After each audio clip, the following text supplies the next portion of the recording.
नमस्कार, the SD news देख रहे हैं आप। आपके साथ मैं हूं अमित झा।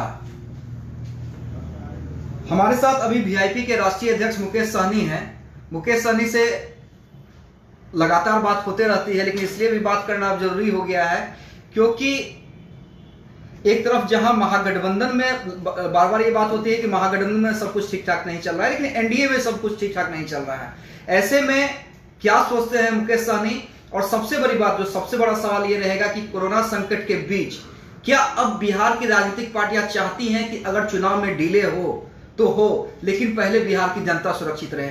मुकेश सहनी जी, आपका स्वागत है एसडी न्यूज पे। सबसे पहला सवाल तो यही है, जिस तरह से लगातार कोरोना संकट फैल रहा है, लगातार नए केसेज आ रहे हैं, निश्चित रूप से चुनाव है तो चुनाव की तैयारी सभी पार्टियां करेंगी। और आपने कहा, आप लोग कहते हैं कि इसकी शुरुआत बीजेपी ने की, जेडीयू ने की, आज जेडीयू की भी वर्चुअल रैली है। आपने भी एक बार फेसबुक लाइव के माध्यम से आप अपने कार्यकर्ताओं के साथ जुड़े थे। लेकिन क्या लगता है, वाकई चुनाव जरूरी है या पहले जनता की सुरक्षा जरूरी है? निश्चित तौर पर पहले जनता का जान सुरक्षित तो हमें करना चाहिए, और खास करके राज्य सरकार और केंद्र सरकार को इस पे ज़्यादा से ज़्यादा ध्यान देना चाहिए कि बिहार में जो इस महामारी के बीच में ज़्यादा से ज़्यादा लोगों को किस तरीके से जांच हो, किस तरीके से उसको हर तरह का फैसिलिटी दिया जाए सरकार की तरफ से, उस पर ज़्यादा से ज़्यादा मंथन होना चाहिए। रहा कि ये जो चुनावी तैयारी, तो सबसे पहले आप देखें कि एनडीए ने ही चालू किया कि बिहार में चुनावी तैयारी। उसके बाद हम लोग भी चुनाव है तो तैयार तो रहना पड़ेगा, क्योंकि हमें पता है कि जो 15 साल से जो नीतीश कुमार जी जो मुखौटा ओढ़ के बैठे हैं कि हम विकास किए हैं, तो उन्होंने मतलब उनको वो एवरेज रहा, और उनको निश्चित तौर पे बिहार में बहुत ऐसे कमी रह गई जिसको दूर करने के लिए हम लोगों को विकल्प के तौर पे आना चाहिए और बिहार के जनता के लिए लड़ाई लड़ना चाहिए। तो इसके ऊपर चुनाव आयोग को गंभीरता से सोचना चाहिए। अगर उनको लगता है कि चुनाव कराना चाहिए तो फिर वो सोच ही रहे, और या उनको लग रहा है कि पोस्टपोन करना चाहिए तो चुनाव आयोग को इस पर गंभीरता से सोचना चाहिए। हम लोग तो क्या है कि अगर चुनाव अगर टल भी गया तो हमें कोई आपत्ति नहीं है, हम लोग बाद में फिर लड़ लेंगे। पहले तो हमारे बिहार के नागरिक सुरक्षित रहे, उसके लिए हम लोग हमेशा तैयार रहेंगे। तो उनके लिए उसके बारे में ज़्यादा सोचा जाए। आज तेजस्वी यादव ने भी अपने फेसबुक वॉल पे लिखा यही बात जो आप कह रहे हैं कि यहाँ पे एनडीए को सीधे सीधे निशाना था नरेंद्र मोदी, अमित शाह हो या नीतीश कुमार हो, उनका सिर्फ रुझान जो है चुनाव की ओर है। ना यहाँ पे सही से जांच हो रही है। अगर सही से जांच होती तो कई और संख्या ज्यादा मिलती, ना उनके उपचार के लिए सरकार कोई ध्यान दे रही है। तो आपको लगता है कि वाकई नीतीश सरकार कोई ध्यान नहीं दे रही है, सिर्फ चुनावी एजेंडे में लगी हुई है? हाँ, देखिएगा तो जिस तरीके से टेस्टिंग होना चाहिए उस तरीके से नहीं हो रहा है। अभी हमें पता है कि बहुत सारे लोगों को सर्दी बुखार जुकाम हो रहा है, हॉस्पिटल में जा रहे हैं, उनका टेस्टिंग नहीं करा, सिर्फ हॉस्पिटल में 7 दिन 10 दिन तक उसको बंद करके रखा जा रहा है। अभी जितना माननीय मुख्यमंत्री जी जितनी या डिप्टी सीएम के बारे में पता चला कि वो पॉजिटिव केस के सामने में वो आए मिले अध्यक्ष जी के सामने में, तो उनको तुरंत टेस्टिंग हो गया। जितना हमें लगता है कि सरकार, माननीय मुख्यमंत्री जी हो या डिप्टी सीएम हो, वो जितना अपने जान के पीछे जिस तरीके से फर्स्ट प्रायोरिटी दिखाया, उतना ही फर्स्ट प्रायोरिटी जनता के जान के लिए भी दिखाना चाहिए। तो इसके ऊपर चुनाव आयोग को हम कह रहे हैं कि आपके माध्यम से भी कि गंभीरता से उनको सोचना चाहिए, और वो जो निर्णय लेंगे उनके साथ हम लोग रहेंगे। लेकिन हम तो चाहेंगे कि पहले बिहार का जनता सुरक्षित रहे। आज अब चुनावी सवाल पे आते हैं, पॉलिटिकल सवाल पे आते हैं, क्योंकि ये तो वाकई है, आप लोग मांग कर रहे हैं फैसला चुनाव आयोग को लेना है, लेकिन जिस तरह से तैयारी चल रही है बीजेपी की या फिर आज जेडीयू की भी डिजिटल रैली है, क्या लगता है कि अब पूरी तरह से एनडीए जो है फॉर्म में आ गया है? क्योंकि लगातार बैठक बीजेपी कर रहा है, हर एक विधानसभा वाइज कार्यकर्ताओं की डिजिटल सम्मेलन कर रहा है, और उतनी जो आप कहिएगा संसाधन आप लोगों के पास उपलब्ध नहीं है। अगर फ्रैंकली हम बात करें, जितनी बीजेपी के पास है या फिर जेडीयू भी आज डिजिटल रैली कर रही है, तो आप क्या कहेंगे? नहीं, ठीक है कि उनके पास संसाधन ज़्यादा है, सत्ता में है, पावर में, सरकार में है, वो बहुत कुछ कर सकते हैं। लेकिन मेरे साथ जनता है और बड़ा मास जो है हम लोगों के साथ है, और हम लोग डिजिटल के माध्यम से भी जितना हो सकता है उतना हम लोगों के बीच में जाएंगे। उसके साथ साथ हम लोग मैनुअल भी सोशल डिस्टेंसिंग का ख्याल रखते हुए हम लोग जनता के बीच में जाएंगे और अपनी बात को वहाँ पे रखेंगे।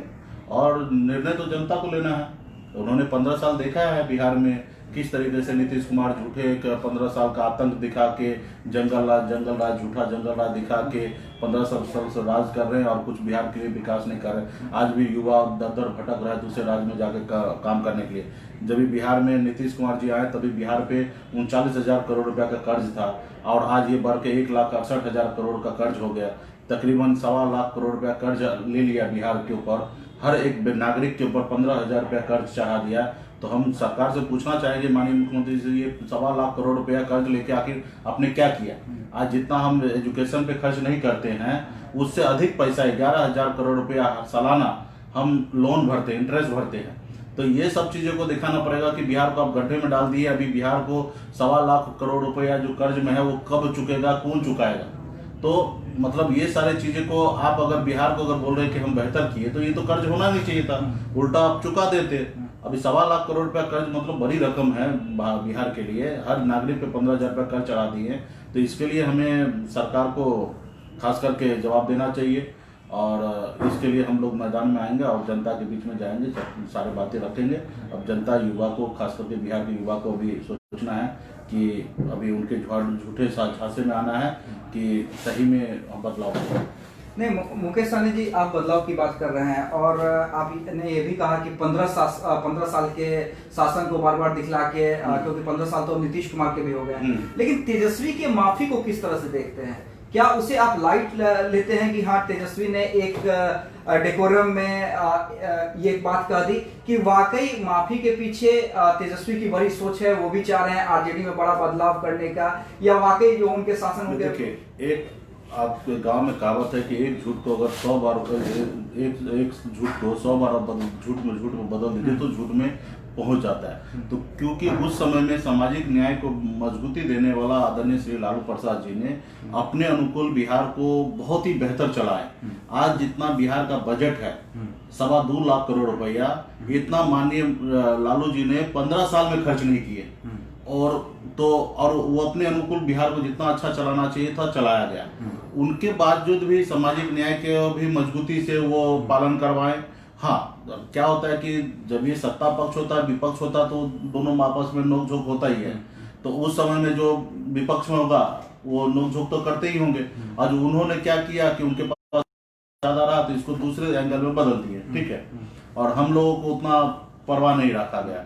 लेकिन जनता के बीच में अभी क्या, उस जमाने के लोग, उस समय के लोग जो उन्होंने देखा कि लालू जी का काम, वो आज शायद नहीं भी है, बहुत सारे लोग आज नहीं है और नए जनरेशन आए तो वो उसको लगता है कि शायद वो सच हो सकता है। तो दो तरह के धारा है बिहार में। तो मुझे लगता है कि उस धारा में जिसको जो कंफ्यूज है, जिसको नहीं कुछ मालूम है, तो ऐसे लोगों को तेजस्वी जी ने अगर माफी मांगा है तो मुझे लगता है सही उन्होंने कदम उठाया कि अगर किसी कारण अगर हमसे गलती हो गया, हमारी सरकार से गलती हो गया, तो उसके लिए माफी मांगता हूं जनता से और आने वाले समय में ऐसी गलती नहीं करेंगे, ठीक है। और तो ये बहुत बड़ा बड़प्पन है खासकर राष्ट्रीय जनता। लेकिन जेडीयू कह रही है कि माफी मांगने से नहीं होगा ना, प्रायश्चित करना पड़ेगा उसके। अरे भाई, आपने इतना गलती किया उसके लिए आप तो माफी मांगिए। हम लोगों ने किया ना, करेंगे ना, सरकार में आने दीजिए ना, करेंगे, वो करके दिखाएंगे आपको, हम लोग करके दिखाएंगे। और हमारी उम्र हो या तेजस्वी जी का उम्र हो या जो भी है, तो हम लोगों का तो लंबा 40 साल है राजनीति करना। फिर 5 साल में अगर आपको लगता है कि हम लोग सही नहीं कर पाते तो बदल दीजिएगा। 5 साल का मौका देके देखिए। यानी तेजस्वी और मुकेश सहनी सिर्फ 5 साल मांग रहे हैं। अगर 5 साल में आप नहीं, अगर 5 साल में अगर रिजल्ट अगर हम नहीं देते, बेहतर नहीं करते, अगर आपको लगता है पुराना दौर ही है, तो आप हमें बदल दीजिएगा। और हम कैसे गलती कर देंगे? 35 साल हम लोगों को रहना है और 35 साल राजनीति में 35-40 साल रहना है, हम भला 5 साल में अपने ऐसे कैसे कर लेंगे? उस दौर अलग था, उस दौर में 4,000 करोड़ का बजट होता था और आज आप 2.25 लाख करोड़ का बजट बनाते हैं। जितना आप 15 दिन में खर्चा करते तो उतना उस समय उस सरकार 1 साल में खर्च करते थे। तो आप, और उसके बावजूद भी आप देखिए ना, 1.25 लाख करोड़ पे आप कर्ज लेके आप कर रहे हैं। आप दुनिया में 1,000 व्यक्ति पे 1 डॉक्टर होना चाहिए। भारत में वैसे पहले से ही कम डॉक्टर है, 11,000 पे 1 डॉक्टर है और बिहार में 22,000 पब्लिक पे 1 डॉक्टर है। बताइए कि 22,000 लोगों को 1 डॉक्टर कैसे हैंडल कर सकता है? आपने क्या किया है सॉरी स्वास्थ्य के लिए, आपने एजुकेशन के लिए क्या किया? 1 लाख शिक्षक का पद खाली है, अभी आपने चुनावी रणनीति साधने के लिए आपने बहाली निकाला है। अब बताइए कि 1 लाख एक दिन में खाली तो नहीं हुआ, वर्षों से खाली है। हर साल आप 20,000 शिक्षक को बहाली करना चाहिए। आज कहीं ना कहीं हमारे जो आने वाला पीढ़ी है, जो बच्चा है, उसका भविष्य आपने खराब कर दिया। बेगर मास्टर का बच्चे लोग स्कूल में रहा, आप 1 लाख लाइएगा तो इससे पहले पूर्व से ही खाली है ना, वैकेंसी है। तो सरकार अपनी चुनावी रणनीति को साधने के लिए इस तरीके का बहुत सारा प्रयास किया, और वो हम लोग जनता के बीच में जाके बताएंगे। और कहीं ना कहीं नीतीश कुमार जी को भी सोचना चाहिए, उनको तो खुद आत्ममंथन कर लेना चाहिए और उनको त्याग कर देना चाहिए कि भाई हम बिहार में जनता के साथ न्याय करते हैं। अगर आपको लगता है आप में दम है तो लड़िए ना अकेले चुनाव।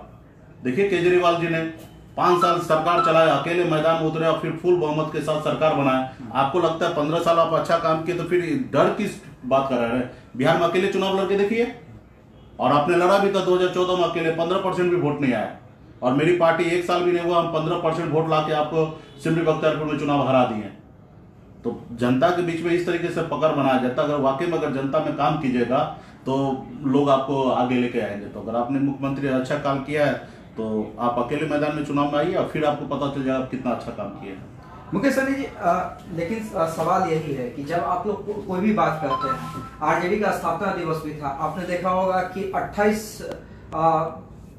प्रॉपर्टी की लिस्ट जो है जेडीयू ने, हालांकि जेडीयू का ये दावा है कि किसी दूसरे लोगों ने, लेकिन सत्ता पक्ष की तरफ से वो पोस्टर चिपका दिया जाता है कि ये संपत्ति का लिस्ट देख लीजिए, तमाम चीजें देख लीजिए। ये जनता को कंफ्यूज कर रहे हैं, असल मुद्दा से भटका रहे हैं। भाई भारत में एक संविधान है और कानून व्यवस्था बना हुआ है, ठीक है। वाकई में अगर कहीं अगर इस तरीके का है तो कानून अपना काम करेगा ना। आप ये उलूल जुलूल क्या चीज निकाले? 28 को क्या 40 को प्रॉपर्टी हो जाएगा? उसके लिए तो कानून है ना, इनकम टैक्स है, सीबीआई है, सब जांच कराइए, जांच तो हो ही रहा है ना। तो सरकार उस पर अपना काम करेगा और आप तो अपना काम कीजिए ना कि आप किस तरीके से आपके सरकार में भ्रष्टाचार हो रहा है। 500-500 करोड़ रुपया, 550 करोड़ रुपया का आप बागमती आपने उस पर काम किया, उस पर 50 करोड़ का भी काम नहीं किया, 500 करोड़ रुपया का घोटाला हो गया है। जिस कंपनी ब्लैक लिस्टेड था उस कंपनी को आपने 550 करोड़ रुपया का काम दे दिया हैदराबाद कंपनी को। ये सब आप जनता के बीच में बताइए ना। सारा पेपर मेरे पास, काला चिट्ठा है सरकार का। 500 करोड़ रुपया आप लोग एक्सपोज नहीं कर पाते हैं ना, और नीतीश कुमार एक्सपोज भी कर देते हैं और नीतीश कुमार कार्रवाई करके ये भी दिखला देते हैं। क्योंकि एक उदाहरण हाल ही में नीतीश कुमार ने दिया कि किस तरह से आपने देखा होगा एक विभागीय मंत्री ने जो तबादले किए थे उसे सीधे सीधे रोक दिया था बीजेपी के मंत्री ने गुजरात राजस्व में। तो नीतीश कुमार तो करके ये दिखला देते हैं कि देखिए हम तो भ्रष्टाचार के खिलाफ हैं। कुछ नहीं, 4 वो काम निकाल लेते हैं, एगो में रोक लगा देते हैं, ठीक है। अभी देखिएगा बहुत सारा बहाली हुआ, ट्रांसफर पोस्टिंग हुआ, उसमें किस तरीके से पैसे का धांधली किया गया और उसको जनता में जब वो फैल रहा था तो एक चीज पे उन्होंने रोक लगा दिया, बाकी चीज तो उन्होंने कर ही लिया है और वो भी साइड डोर से कर ही रहे हैं, आप कर लेंगे वो भी, ठीक है। तो ये क्या है कि सच बात ये है कि देखिए आज देश का जो मीडिया है वो आज हमारे साथ नहीं है। आप जैसे छोटे यूट्यूबर है या फेसबुक है, इसके जरिए आप लोग हमारे से बात रखते हैं और हम लोग रखते हैं और बहुत सीमित जगह पे पहुंच पाता है। तो और हम लोग रोज रोज तो कर नहीं पाते हैं और अगला है कि रोज इसको प्रमोट करते हैं अपने आप को, तो उस जगह पे हम लोग बहुत पीछे हैं। और टीवी जो हम लोगों को बात रखना चाहिए, आज जैसे हम बोले ना 500 करोड़ रुपए का एक घोटाला है, तो इसको लेके हम जनता के बीच में जाएंगे, मैनुअल जाएंगे, हमारे लोग जाएंगे। अभी इस तरीके से हम लोग भी कार्यक्रम चालू करेंगे और रहा कि जनता को भी ये बात पता है, ठीक है, कि किस तरीके से कि कौन लोग ट्रांसफर पोस्टिंग करता है।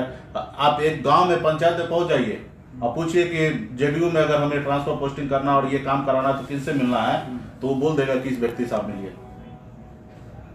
एक ब्रांड बन चुका है एक व्यक्ति कि मतलब वहां पे जाइए तो वो आपका काम हो जाएगा। ये पूरे बिहार के बच्चे बच्चे को पता है। थाना पुलिस हर जगह बगैर पैसे का कोई काम ही नहीं होता है, खास करके इस सरकार में तो ऐसा ही है। अभी सारा आरसीपी टैक्स की ओर करना चाह रहे हैं क्या? जो तेजस्वी, देखिए हम तो नाम भी नहीं लिए। नहीं, आपने जो कहा कि एक खास व्यक्ति के पास, तो तेजस्वी तो एक खास व्यक्ति का नाम लेते हैं, आरसीपी टैक्स की ओर इशारा करते हैं। तो इसी तरीके से मतलब लोगों को पता है। गांव में चले जाइए, हम लोग तो चलिए पॉलिटिकल पार्टी है तो हम लोगों को तो आप लोगों को पता ही है। गांव में चले जाइए, वहां पे पता चल जाएगा कि नीतीश कुमार जी के पास, इनके पास जाइए और जो काम करवाना है पैसा दीजिए, काम करा लीजिए। लेकिन मुकेश सहनी जी, नहीं लगता है कि आप आरसीपी की बात कर रहे हैं, लेकिन नीतीश कुमार के पास आरसीपी सिंह, ललन सिंह जैसे एक नेता हैं जो किसी भी क्राइसिस को हैंडल कर सकते हैं अच्छे से। आप लोगों के पास कौन है? वीआईपी में मुकेश सहनी, आरजेडी में आज के डेट में तेजस्वी यादव।